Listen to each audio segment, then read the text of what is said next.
네, 안녕하세요. 자, 지난 시간에 이어서 채권법요, 교재로 48페이지입니다. 자, 채권법에서도 물권법과 더불어 8문제, 20%가 출제가 됩니다. 그 중에서 채권 총론 파트에서 2문제, 강론에서 6문제가 출제가 되는데, 상대적으로 채권 총론은 비전공자들이 내 것으로 하기는 상당히 전문적인 어떤 분야이기 때문에 현실적으로 힘듭니다. 그래서 이 파트는 최대한 우리가 알 수 있는 파트까지만 우리가 대비를 할 겁니다. 자, 용어 설명드립니다. 채권의 목적요. 채권이라면은 권리자인 채권자가 의무자인 채무자를 상대로 일정한 행위를 청구할 수 있는 채권자가 가지는 권리를 채권이란다 그죠. 그때 채권의 목적이라면 채무자의 일정한 행위가 그 목적이 됩니다. 이를 급부라고도 합니다. 이 같은 채권의 목적은 제한이 없습니다. 금전으로 가액을 산정할 수 없는 것, 우리죠, 그죠? 우리는 학원과의 관계에서 합격에 적당한 어떤 강의를 목적으로 그 대가를 지급하고 있다, 그죠? 구체적으로 금전으로 이를 평가 못하죠. 이어지 금전으로 그 가액을 산정할 수 없는 것도 채권의 목적이 될 수 있다. 자, 클립은요, 채권의 종류, 특정물 채권. 자, 특정물 채권이라면은 말 그대로 뭐요? 자신들이 약정한 특정한 물건만이 급부의 목적으로 한정이 됐습니다. 따라서 다른 물건으로 뭐요? 대체해서 급부를 못합니다. 즉, 갑이 뭐요? 을에게 A 토지를 매매했다 그죠? 그러면 을은 뭐요? 갑은 A 토지를 인도해야만 채무 이행이 되고 다른 토지를 인도해서는 채무 이행이 될 수 없다 그죠? 즉 약속한 특정한 물건만이 급부의 목적물로 정해지는 채권을 특정물 채권이라 합니다. 반대가 뭐요? 불특정물 채권이죠. 그 불특정물 채권의 대표인 게 뭐요? 종류 채권이에요. 종류 채권.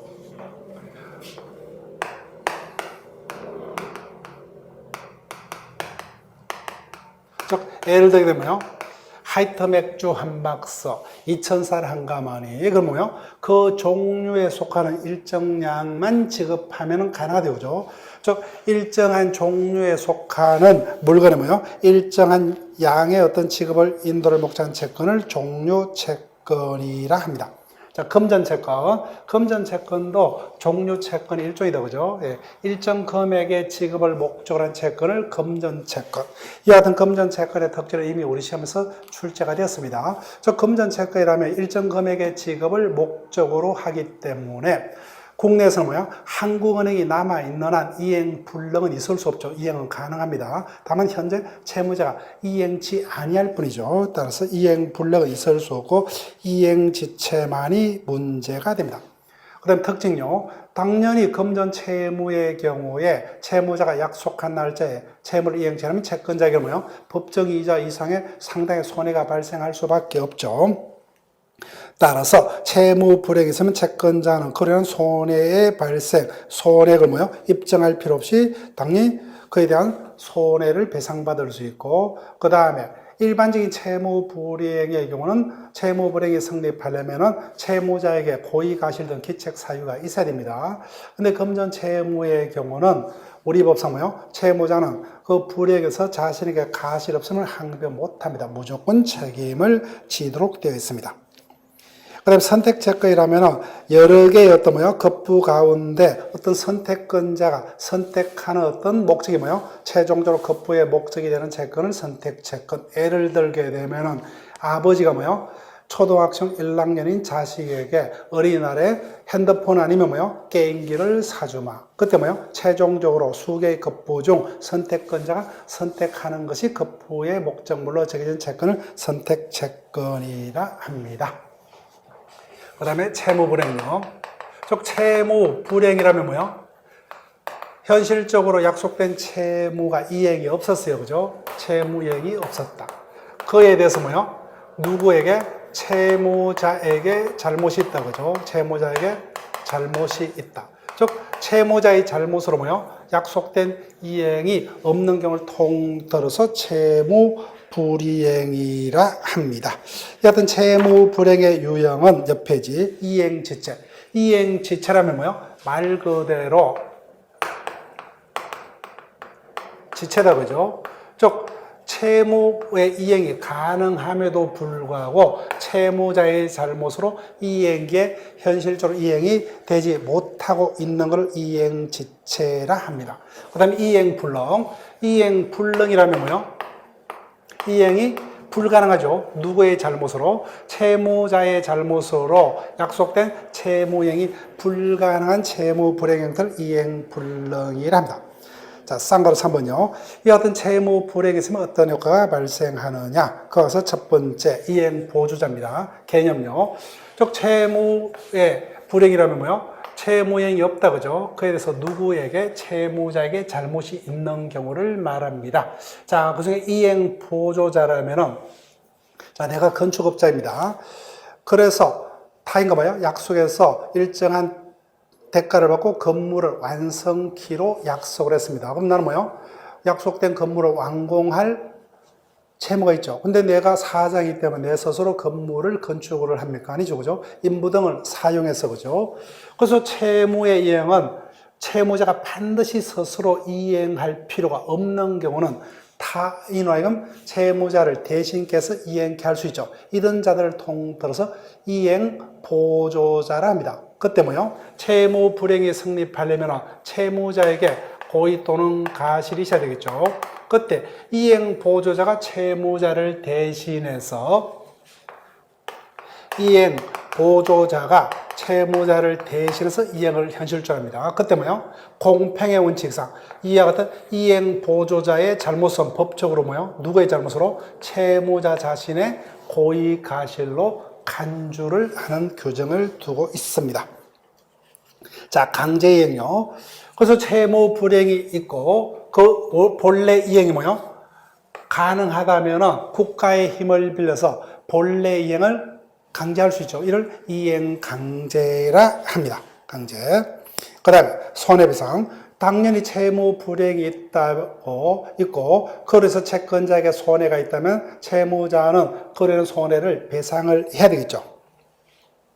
자, 그 다음에 손해배상 어디까지? 첫 번째 통상손해. 원칙적으로 같은 채무 불이행이 있으면 일반적으로 뭐요? 일어나는 어떤 손해를 한도로 합니다. 이를 통상손해라 합니다. 근데 특별손해는 채무 불이행이 있을 때 뭐요? 일반적으로 생기지 않는 손해고 특별한 경우만 발생하는 손해입니다. 이 같은 손해를 특별손해를 하는데 원칙적으로 이 부분은 채무자가 이 같은 사실을 알았거나 알 수 있었던 경우에 한해서만 배상을 받을 수가 있습니다. 그 다음 D가 가실상계요. 채무 불이행 또는 불법 행위로 인해서 채권자 또는 피해자에게 손해가 발생했습니다. 그때 뭐요? 그 모든 손해가 채무자 또는 뭐요? 가해자의 잘못이 아니라 채권자의 잘못 또는 뭐요? 피해자의 잘못이 합쳐서 원이 됐다, 그죠? 그때 당연히 뭐요? 채무자가 채무 불이행한 손해를 배상함에 있어서 또는 뭐요? 불법 행위의 경우 가해자가 피해자에게 손해를 배상함에 있어서 자신의 잘못과 상관없는 부분은 공제를 해야 되겠죠. 즉 채권자의 잘못으로 발생한 손해, 불법 행위에 있어서 뭐요? 피해자의 잘못으로 한 손해는 공제를 해야 되겠죠. 이를 가실상계라 합니다. 자, 4번요. 동그라미 4번. 손해배상액의 예정. 그래서 채무 불이행이 있으면 뭐요? 그로 인한 손해를 채무자가 뭐요? 배상을 해야 됩니다.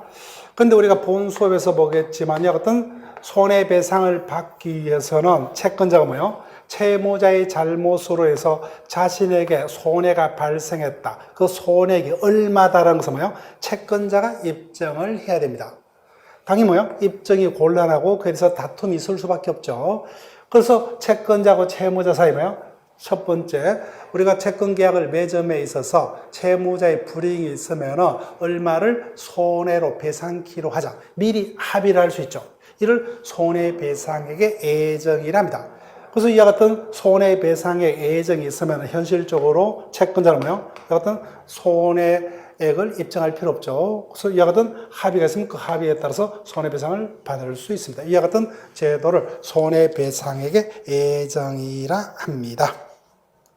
5번요. 배상자의 대의입니다. 배상자의 대의. 그걸 예를 들게 되면은 갑 소유 자동차를 뭐요? 을이 빌려서 사용하고 있습니다. 그래서 임대차가 종료하면 빌린 물건을 그대로 돌려줄 의무가 있다 그죠? 그런데 임차인의 잘못으로 자동차가 멸실됐어요. 훼손됐다 그죠? 그때 을이 그에 대한 손해 전부를 배상했습니다. 그러면 고물차는 당연히 눕게 됩니까? 얻게 되죠. 이를 배상자의 대의라 합니다. 배상자의 대의. 자, 그래서 채무자가 손해배상으로서 가액의 전부를 지급한 때는 뭐예요? 당연히 그 물건이 이제 눕게 돼요. 배상자께 되죠. 이를 배상자의 대의라 합니다. 자, 위약금.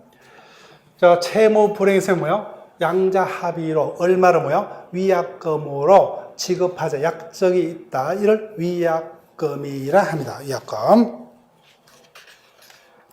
자, 그 다음에 채권자 지체로 갑니다. 채권자 지체는 400조에서 걸쳐 403조에 걸쳐서 규정을 두고 있고 이 부분도 우리가 개념을 기억을 하셔야 돼요. 자, 채무 불이행은 그 불이행 사태에서 누구에게 잘못이 있어요? 채무자에게 잘못이 있는 경우 그로 채권자에게 발생한 손해를 채무자에게 책임을 지운다 그죠? 그러면 채무 불이행이 있었는데 그 불이행이 뭐예요? 누구의 잘못? 채권자에게 잘못이 있는 경우를 채권자 지체, 그 채권자 지체가 있으면 법에서 뭐예요? 채권자에게 책임을 묻습니다. 자, 예를 들게 되면은 갑이 자신의 중고차를 을에게 팔았습니다. 그럼 매수인은 뭐예요? 약속된 날에 갑으로부터 그 자동차를 인도받을 채권이 있죠. 어떻게 약속을 했느냐? 약속 날짜에 갑이 뭐예요? 직접 을의 집에 찾아가서 인도키로 약속을 했습니다. 근데 을이 뭐예요? 어떤 연락도 없이 집을 비워버렸다. 근데 연락이 안 됩니다. 그래서 기다리다가 어쩔 수 없이 자동차를 다시 자기 집으로 몰고 올 수밖에 없었습니다. 이와 같이 현실적으로 채무의 이행이 성공했다 못했다? 못했죠. 근데 누구에게 잘못이 있어요? 채권자에게 잘못이 있다 그죠? 이를 채권자 지체라 합니다. 즉 채권자 지체라면 채무자가 자신의 할 도리는 다 했습니다. 채무 내용에 쫓은 이행을 제공했으나 채권자의 수령 등의 어떤 협력이 없어서 채무행이 성공하지 못한 경우를 채권자 지체라고 그에 따라서 채권자에게 책임을 지우는 규정을 두고 있습니다. 자, 5번 채권자 대의권 등의 어떤 개념입니다. 즉 채권자 대의권, 대의권이라면 뭐예요? 용어 그대로입니다.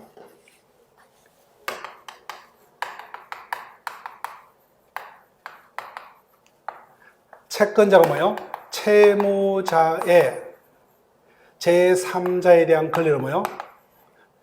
제3자에 대한 권리를 채권자가 대신해서 자신의 채권을 보존할 목적으로 행사하는 채권자에게 인정되는 권리를 채권자 대위권이라 합니다. 자, 의를 보세요. 채권자가 자신이 뭐예요? 채무자에 대해서 가지는 채권을 보존할 목적으로 채무자가 가지는 뭐예요? 권리를 대신 행사한 것을 채권자 대위권이라 합니다. 개념 정도만요 기억을 하시면 됩니다. 그 다음에 채권자 취소권 상당히 어려운 개념입니다. 406조에서 규정을 하고 있습니다.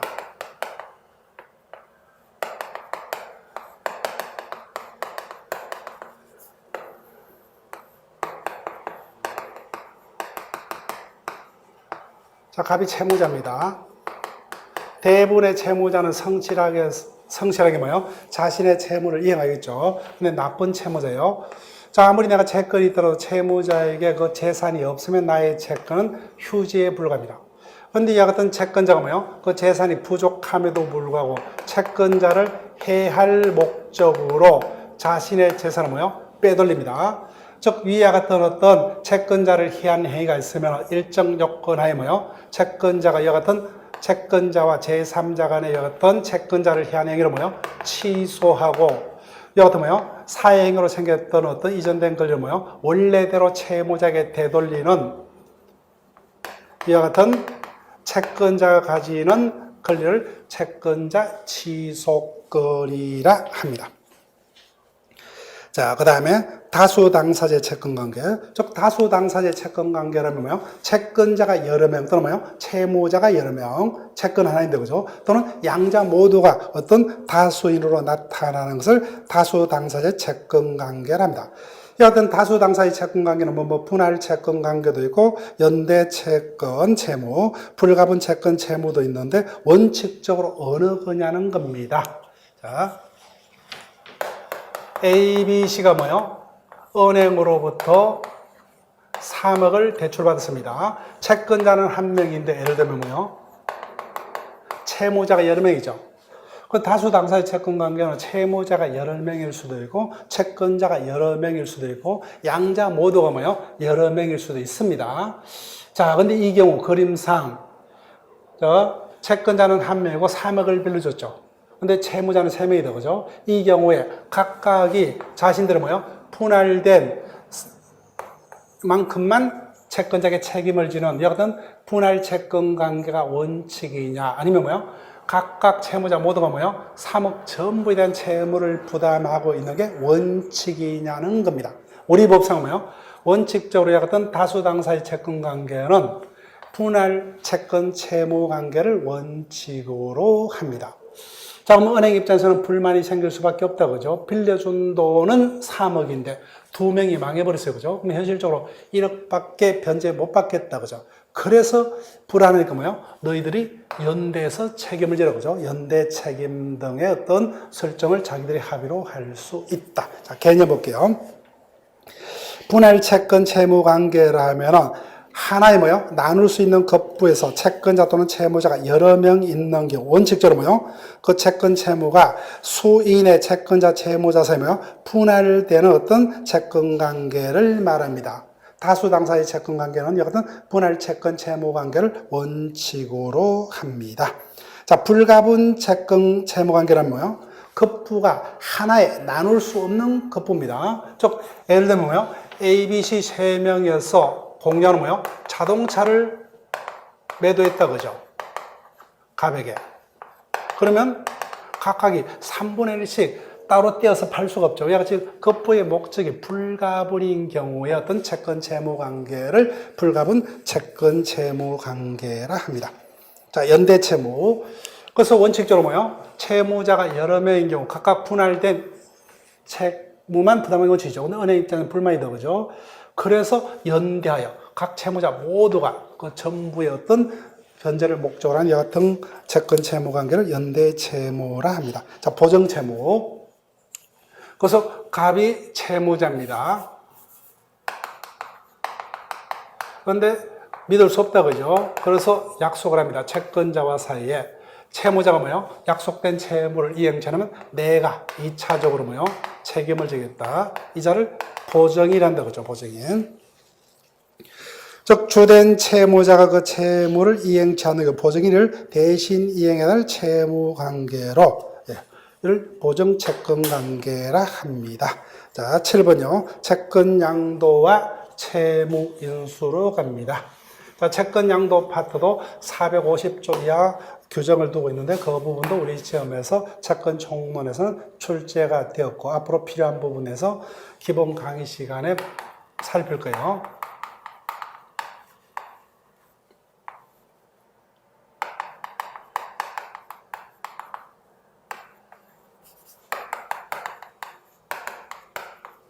갑이 채권자죠. 갑이 에게 1,000만 원을 받을 채권이다. 그 채권을 뭐요? 을에게 양도한다, 그죠? 그러면 이제는 채권을 누가 가집니까? 양수인이 가진다, 그죠? 이와 같이 그 채권자가 뭐요? 채무자가 가지는 채권을 채권자와 양수인 사이에 뭐요? 양도키란 합의를 채권 양도라 합니다. 즉 채권 양도란 채권이 뭐요? 그 동일성을 유지한 채로 신구 채권자 사이에 어떤 이전을 목적으로 한 계약을 말합니다. 즉 채권이란 재산이 종국적으로 양수인이 넘어간다, 그죠? 따라서 물건 아닌 나머지 재산권의 어떤 종국적인 변동을 목적으로 하는 행위로 처분행위의 하나에 해당하고 이를 물건행위에 준한다 해서 준물건행위다 합니다. 자, 채무인수예요. 반대입니다. 그래서 A가 채무를 부담하고 있죠. 그때 예를 들면 뭐요? 채무자와 B 사이에 뭐요? 계약으로서 A가 갑에서 부담한 채무를 을이 뭐요? 인수키란 계약을 채무인수계약이라 합니다. 자, 이 같은 채무인수계약은 뭐요? 기존 채무자와 인수인 사이의 계약으로 할 수도 있고, 채권자와 뭐요? 인수인 사이의 계약으로 할 수 있는데, 우리는 일반적으로 이와 같은 형태가 주로 문제가 될 겁니다. 즉, 채무인수란 채무의 동일성을 유지하면서 채무로 뭐요? 인수인에게 그대로 이전을 목적으로 한 계약을 말합니다. 그래서, 그러면 기존 채무자는 뭐요? 채권 관계로부터 탈락하고 이자만이 채무를 부담한다고 하죠. 이를 면책적, 이자는 기존 채무를 면하죠. 이를 면책적 채무 인수라 합니다. 자, 채권의 소멸로 갈게요. 즉, 채권의 소멸은 채권이 없어지는 것을 말이죠. 즉, 채권의 소멸, 우리는 여러 가지가 있겠죠. 그 채권이 목적을 달성해서 없어지는 경우도 있고, 나머지 소멸시효 등으로 인해서 소멸한 경우도 있다고 하죠. 자, 첫 번째 변제입니다. 당연히 뭐예요? 채무자, 예를 들면 채무자가 역사한 채무를 이행했죠. 대표적인 소멸의 원인이죠. 즉, 채무의 내용이 급부가 실현돼서 뭐요? 채무자 또는 제3자가 급부를 실현하면서 채권이 만족을 얻어서 소멸하는 것을 변제라 합니다. 자, 대물변제요. 개념을 설명드릴게요. 그래서 변제는 뭐요? A가 어떤 채무를 부담하고 있죠? 1,000만 원의 지급요. 그러면 현실적으로 1,000만 원을 지급하겠죠. 그런데 채권자와 뭐요? 변제자 사이의 계약으로 1,000만 원 대신 뭐요? 자동차를 현실적으로 대신 채권자에게 인도하고 기존 채무를 소멸케 하는 뭐요? 채권자와 변제자 사이의 계약을 대물변제 계약이라 합니다. 현실적으로 자동차를 대신 인도하면서 기존 채무를 소멸케 한다 그죠? 자, 그 다음에 공탁요. 그래서 채무자가 채권을 변제해야 돼요.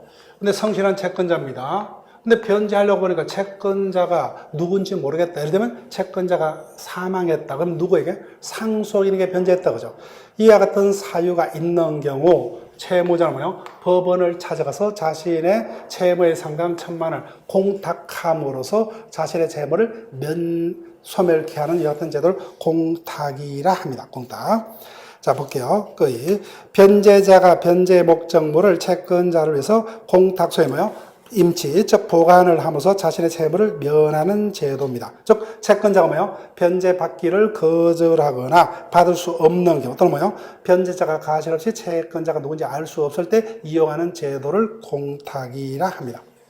자, 상계요. 자, 채권자가 뭐요? 그래서 내가 너에게 받을 게 있다 그죠? 근데 받지 않겠다. 이게 뭐요? 채무 면제죠. 채무 면제입니다. 그런데 반대가 뭐요? 상계입니다. 상계. 즉, 갑이 A로부터 뭐요? 1,000만 원을 받을 채권이 있고, 별도로 뭐요? 그와 별도의 다른 원인으로 A도 뭐요? 500만 원의 채권이 있더라고요. 갑에 대해서. 그러면은 A가 갑에서 자신의 채무 1,000만 원을 변제하고 다시 갑이 A에게 뭐요? 500만 원을 변제하고 그렇게 할 필요 없죠. 중첩되는 범위가 얼마입니까? 500이죠. 그래서 채무자가 뭐요? 요 중첩되는 부분은 없던 걸로 하고 나머지 남은 잔액은 뭐요? 내가 지급할게. 여기 뭐요? 상계다 그죠? 즉 상계는 누가요? 채무자의 단독행위요. 즉 채무 면제가 채권자의 단독행위에 반해서 그 채무 면제가 있으면 채권은 소멸하죠. 채권자의 단독행위로 소멸한 게 채무 면제고 채무자의 단독행위로 뭐요? 채권이 소멸한 게 상계다 그죠? 자, 그 다음에 경계입니다. 앞에서 대물변제는 현실적으로 기존의 급부에 가르면서 현실적으로 다른 급부를 했다 그죠? 그때 소멸한 게 대물변제입니다. 그런데 채권자와 변제사의 계약으로 뭐요? 기존 채무를 없애고 그 다음에 뭐요? 이에 가름해서 뭐요? 새로운 채무를 성립케 하는 당사자 간의 어떤 계약을 경계계약이라 합니다. 대물변제하고 차이점은 뭐요? 대물변제는 현실적으로 다른 급부를 현실적으로 했다 그죠? 근데 경계는 앞으로 1,000만 원의 기존 채무를 없애고 자동차 인도 채무로 대신하자. 이 같은 계약을 경계계약이라 한다. 자, 면제는 채권자의 단독행위입니다. 그 다음에 혼동. 그래서 채무자가 채권자를 상속했다, 그죠? 이를 혼동이라 한다, 그죠? 즉, 채권 채무가 동일인에게 기속해서 채권이 소멸되는 것을 혼동이라 합니다. 자, 지금까지 채권 총론 파트에서 우리가 다룰 어떤 내용과 해서 용어 등을 설명을 했습니다. 그 중에 현실적으로 채권 총론에서는 제일 우리 시험가에서 중요한 파트가 채무 불이행과 관한 각종 어떤 논점 또는 채권의 소멸과 관련한 변제 등을 중심으로 한 논점 등이 가장 중요합니다. 자, 그 다음에 채권 강론으로 갑니다. 채권 강론에서는 6문제가 출제가 됩니다. 그 채권법에서는 다시 제가 수업 시간에 강조하겠지만 강론에서는 주어진 6문제 중 최소 4문제에서 5문제까지를 확보를 목표로 진행을 할 겁니다. 자, 먼저 계약의 종류예요. 자, 계약은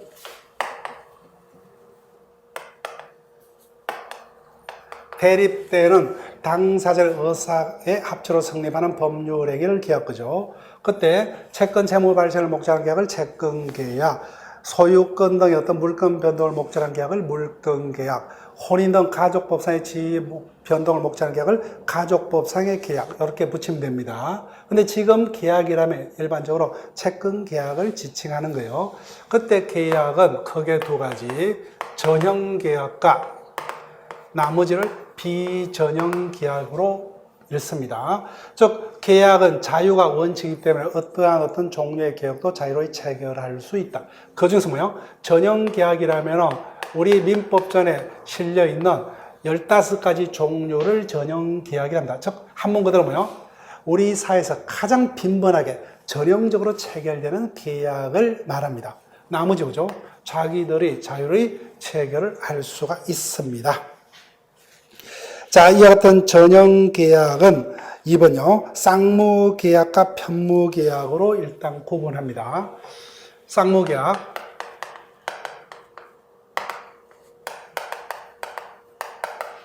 한문 그대로 쌍방 모두가 채무를 상대방이 부담합니다. 편무는 일방만이 채무를 부담합니다. 자, 여기 볼게요. 갑을 간에 토지 매매 계약이 있었다, 그죠? 그럼 매도인은 매수인에게 어떠한 채무를요? 토지 소유권 인도할 채무를 부담하고, 매수인은 그에 대응하여 대금 지급을 할 채무를 부담한다, 그죠? 즉, 갑이 왜 을에게 등기를 넘길 채무를 집니까? 을로부터 대금을 지급할 채권을 취득하기 때문에 이와 같이 일방의 채무가 상대방이 자신이 부담한 채무와 어떤 의존관계에 있다, 그죠? 이를 쌍무계약이라 합니다. 자, 교재를 보세요. 쌍무계약이랑 각 당사자가 채권 채무로 가지고 있다, 그죠? 그때 각 당사자가 상대방에 대해서 부담하고 있는 채권 채무가 서로 의존관계에 있다, 그죠? 즉, 전형계약, 매매 등의 어떤 계약들이 여기에 대부분 해당합니다. 그런데 전형계약 중 편무계약은 전형계약 15가지 종류 중에는 3개밖에 없어요. 정려는 일방이 공짜로 자신의 재산권을 상대방의 이전키를 약속하는 계약이 되죠. 그 다음에 사용대차는 공짜로 일정 기간 자신의 물건의 이용을 빌려주는 거죠. 그 다음에 현상광고입니다. 우리 시험 범위 안 들어가요.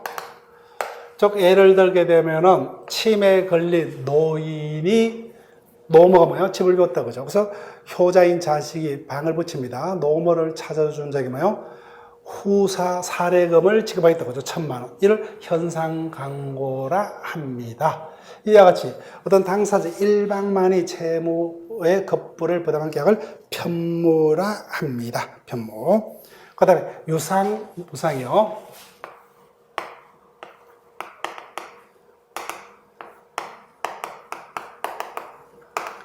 자, 보세요. 갑이 자신의 재산인 토지를 매수인에게 이전할 채무를 부담하고 있다고 하죠. 공짜가 아니라 그 대가인 돈을 받고 있기 때문에 이와 같이 자신의 재산을 내어놓는 출연한 이유가 뭐예요? 상대방으로부터 대가적 출연을 받기 때문에 이를 유상계약, 매매 등의 어떤 계약이 들어갑니다. 근데 무상은 뭐예요? 전형계약 중에서는 두 가지밖에 없습니다. 정려하고 뭐예요? 사용대차입니다. 100% 개념상의 무상은 여기 두 가지입니다. 자, 돈을 빌려주는 계약은 금전소비대차 계약이랍니다. 이거 뭐예요? 이자를 받으면 유상, 이자를 받지 않으면 뭐예요? 무상입니다. 그렇지만 유상도 될 수 있고 무상도 될 수 있지만 이 두 가지는 뭐예요? 개념상 100% 무상입니다. 현상광고는 당연히 치매에 걸린 노인을 찾으면 뭐예요? 자식이 노모를 찾아준 자에게 뭐예요? 약속한 사례금을 지급을 해야 되겠죠. 공짜가 아니죠, 그죠? 예, 유상입니다. 유상이요. 근데 양자를 보니까 어떻게 돼요? 전형계약 중 쌍무가 범위가 넓습니까? 유상이 범위가 넓어요? 유상이다, 그죠? 그러니까 쌍무계약은 100% 유상에 해당합니다. 그렇지 뭐요? 유상이 100% 쌍무는 아니다, 그죠? 즉 현상광고는 유상이지만 편무다, 그죠? 편무. 따라서 유상이 쌍무보다 그 범위가 넓게 되어 있습니다. 그 다음에 4번요. 낙성과 요물입니다.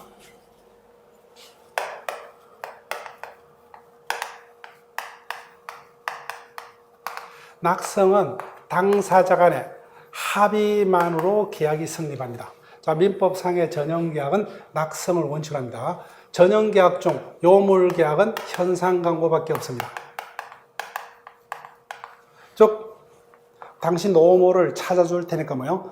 사례금을 달라. 말도 안 되죠. 즉, 사례금을 받기 위해서 뭐요? 먼저 약속된 행위가 이행이 완료가 돼야 되죠. 이와 같이 요물계약이라면 합의만으로 안 돼요. 플러스 뭐요? 다른 게 필요합니다.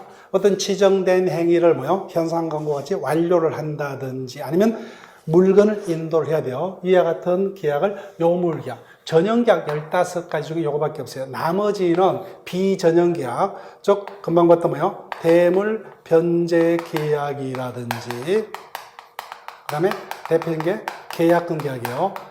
계약금은 약속만으로 계약금 계약이 성립하지 않죠. 현실적으로 계약금을 상대방에게 지급을 해야 됩니다.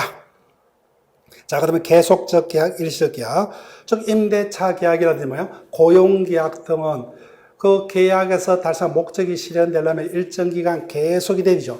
이와 같이 급부 실현이 일정 기간 계속을 요하는 경우를 계속적 계약이라 합니다. 근데 반대로 뭐예요? 매매 등은 일순간에 끝나죠, 그죠? 자동차를 매매했다. 자동차를 매수에 인도하면 끝나버리죠. 한순간에 급부 실현이 끝나는 것을 일시적 계약이라 합니다. 자, 6번요. 본계약과 예약. 우리가 보통 보고자 하는 계약을 본계약이라 합니다. 근데 예약이라면 뭐요? 우리 앞으로와 같은 본계약을 체결하자. 미리 약속하는 당사자 사이의 계약을 예약이라 합니다. 자, 계약의 효력요. 자, 일반적으로 어떤 토지 매매 계약이 성립을 하려면 뭐요? 매도인의 청약만으로는 계약이 성립할 수 없고, 매도인은 뭐요? 청약과 매수인의 성낙의 합치가 있어야 된다고 그죠? 일반적으로 계약은 이와 같이 청약과 성낙의 합치로 성립합니다. 즉, 청약이라는 뭐요? 그래서 갑이 을에게 내 토지를 뭐요? 네가 3억에 사라 그죠? 이와 같이 성낙만 있으면 바로 계약이 성립할 수 있는 확정적인 의사표시를 청약이라 합니다. 지금 청약의 유의라면은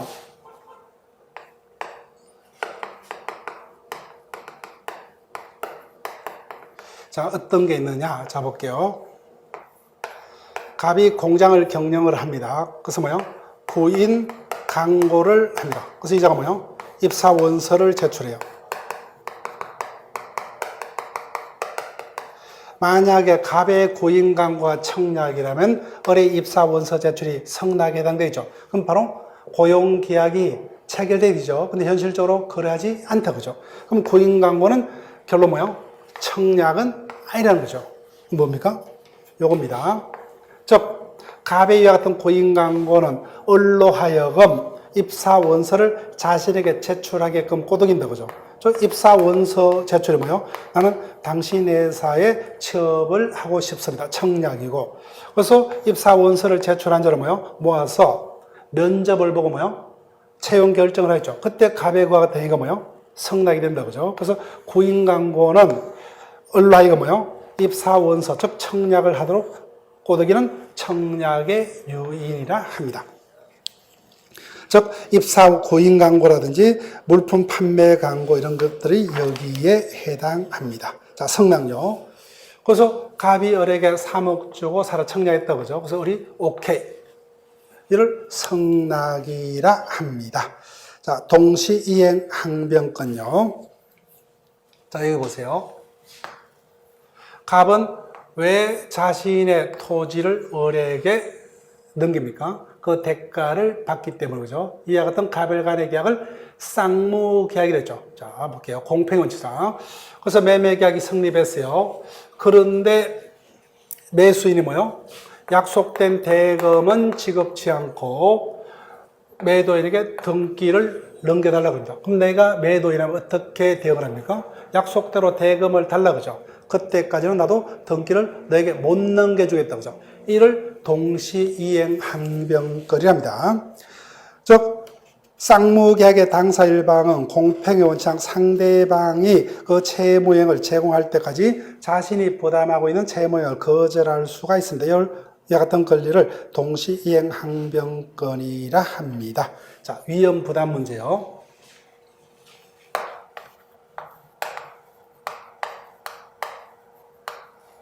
자, 위험 부담 문제는 현실적으로 우리 시험에서 본격적으로 다루진 바는 없습니다. 다만 언제든지 그 조문이 지문화는 될 수가 있습니다. 537조 이하에서 규정을 두고 있는데, 자, 예를 들게 되면은 매매가 있었습니다. 건물 매매죠. 요 날짜에.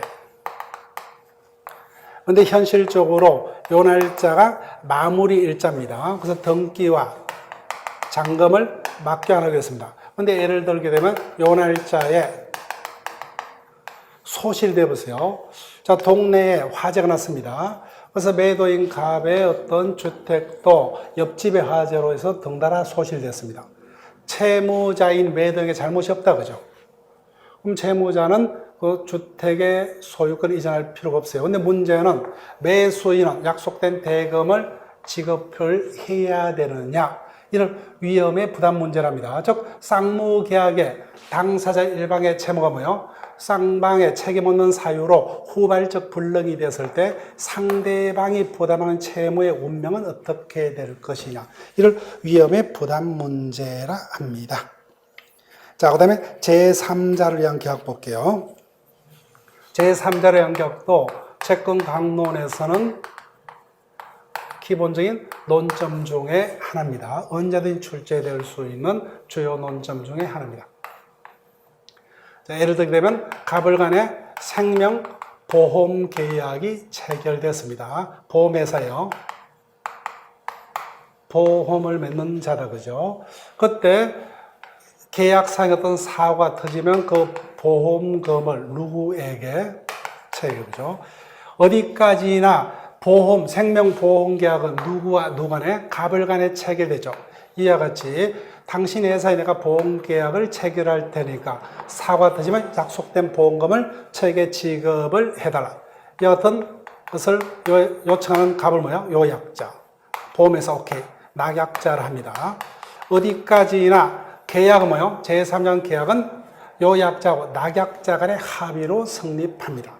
근데 그로 인한 계약에서 발생한 수익이 누구에게? 제3자에게 발생한다, 그죠? 제3자. 이와 같은 계약을 제3자량 계약이라 합니다. 자, 로마자 3번요. 매매. 즉, 매수인이 자신의 재산권을 상대방 이전을 약속하고 그 대가로 뭐요? 매수인이 대금 지급을 약정함으로 성립하는 계약이죠. 대표적인 쌍무, 쌍무 뭐요? 유상, 낙성, 불효식 계약이다, 그죠? 반드시 계약서를 작성할 필요 없죠. 자, 계약금.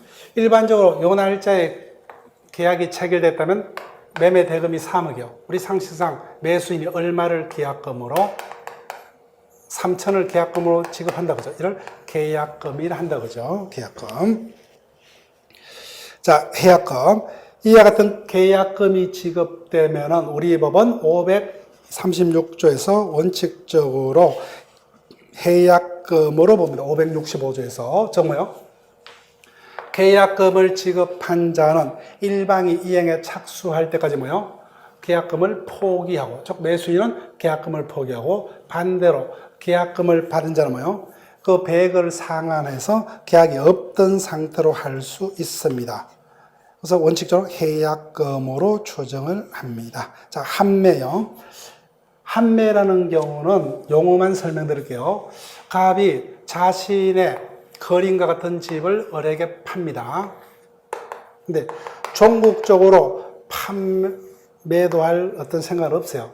환매제도는 실질적으로 우리 사회에서 이루어지는 담보의 일종이에요. 즉 갑이 사업을 경영하는데 지금 흑자 부도 상태입니다. 즉 관련 업체들이 지금 다 어려운 사정에 빠졌기 때문에 받을 뭐요? 채권이 해소되지 않아서 지금 경영에 어려움을 있다. 그래서 영업장을 마련해서 집을 팔 수밖에 없다 그죠. 근데 종국적으로 팔기 싫고 일단은 뭐요?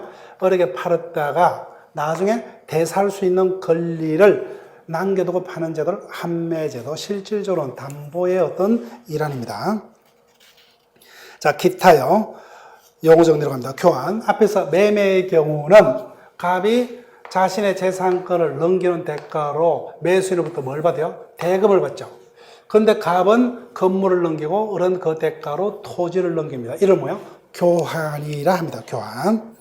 그래서 쌍무, 유상, 낙성, 합의만으로 생각한 불효식. 자, 그 다음에 소비대차입니다. 소비대차. 용어 설명이요. 즉, 대차라는 것은 뭐예요? 빌리고 약속한 날짜에 빌링사를 되돌려 갑니다. 그죠? 근데 앞에 소비자가 붙었죠. 빌린 자가 뭐요? 그 빌린 물건을 소비하고 약속한 날에 뭐요? 같은 종류의 다른 물건을 되돌려 갚습니다. 앞에 돈을 빌렸다면 뭐요? 앞에다 금전 소비대차 붙이면 되겠죠. 이를 소비대차랍니다. 근데 이와 같은 소비대차는 뭐요? 유상일 수도 있고 뭐요? 무상일 수도 있다. 그죠? 즉, 이자를 받게 됐으면 유상, 무이자라면 무상이 되겠죠. 자, 그 다음에 임대차입니다. 즉,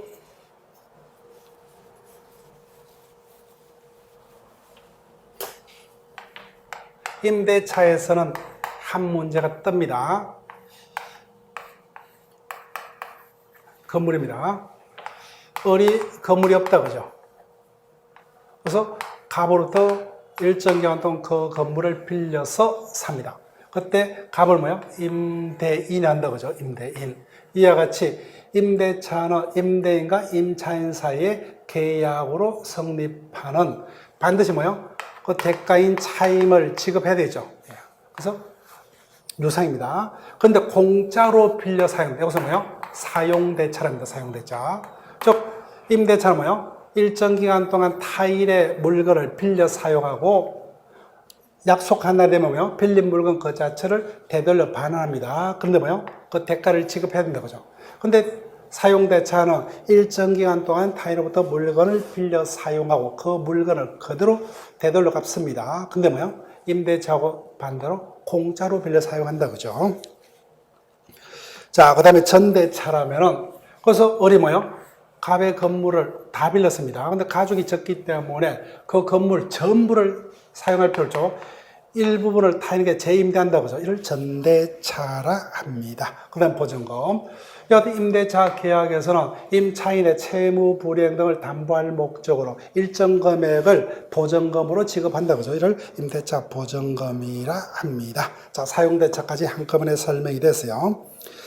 자, 그 다음에 도급으로 갑니다. 자, 도급. 도급도 우리 시험에서 자주 출제되는 어떤 논점이요. 자, 도급은 항상 수업 시간에 건물 공사를 예를 들 겁니다.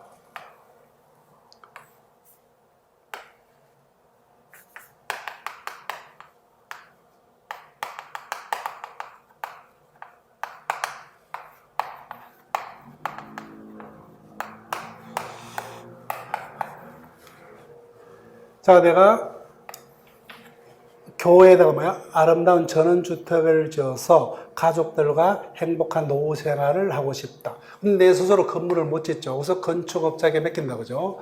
그래, 이 일의 완성을 약정을 하고 그 완성에 대한 대가로 뭐요?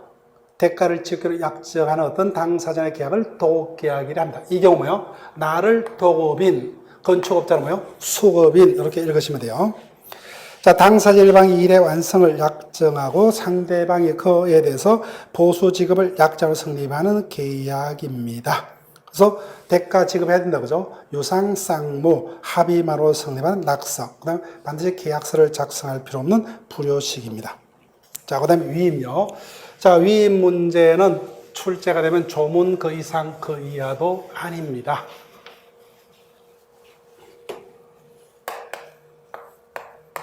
위임 계약이요. 납니다.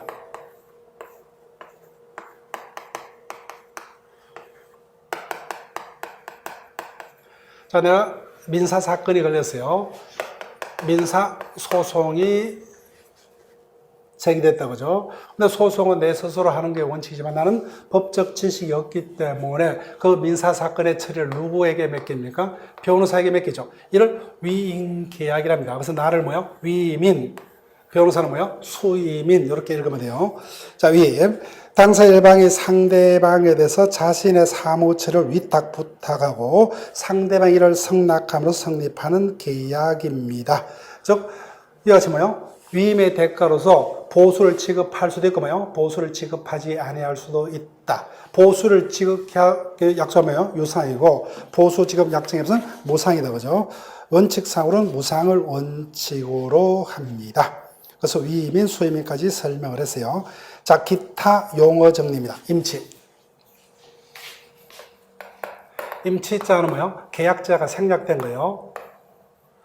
물건을 맡기는 자는 뭐요? 임치인. 맡아서 보관하는 자를 수치인.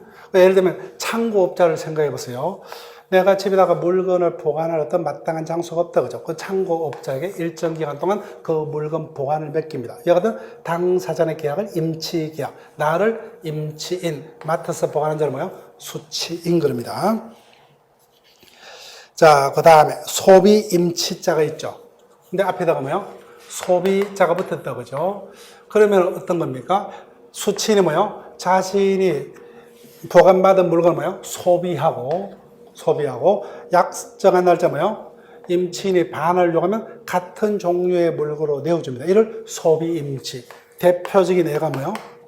은행의 보통 예금입니다. 예금. 이해가 되셨죠? 즉 임치라면 그 물건을 보관을 맡깁니다. 근데 보관을 맡은 수치는 뭐요? 그 물건을 자기가 소비하고 나중에 같은 종류의 뭐요? 다른 물건으로 반환하는 이와 같은 보관 계약을 소비 임치라 합니다. 자, 기타 사무관리요. 자, 우리 시험 범위는 아닙니다. 용어 설명만 피부적으로 기억하시면 돼요. 예를 들게 되면은 자, 앞집이 뭐요? 다 여름에 휴가를 갔습니다. 그런데 뭐요? 내가 담 넘어서 보니까 그 집에 마당에 있는 수도가 터졌습니다. 그래서 집에 온통 물 받아요. 그럼 나는 대신해서 그 수도를 수리해줄 법상의 의무가 있다 없다? 없죠, 그죠? 이같이 법상의 의무가 없는 자가 타인의 일을 뭐요? 대신해주는 관계를 사무관리라 합니다. 자, 부당이득. 즉, 예를 들게 되면 뭐요?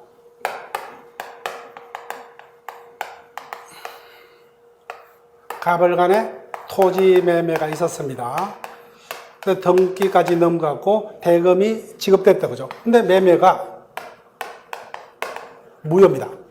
그러면은 을은 그 토지의 소유권 등기를 자기 앞으로 할 이유가 없고, 그 다음에 값도 뭐요? 그 대금을 자기 것으로 할 이유가 전혀 없다, 그죠? 이와 같이 법률상 원인 없이 타인의 재산 또는 노무로 이득을 받은 자는 뭐요? 그 이익을 손실자에게 반환해야 됩니다. 이를 부당이득의 문제라 합니다.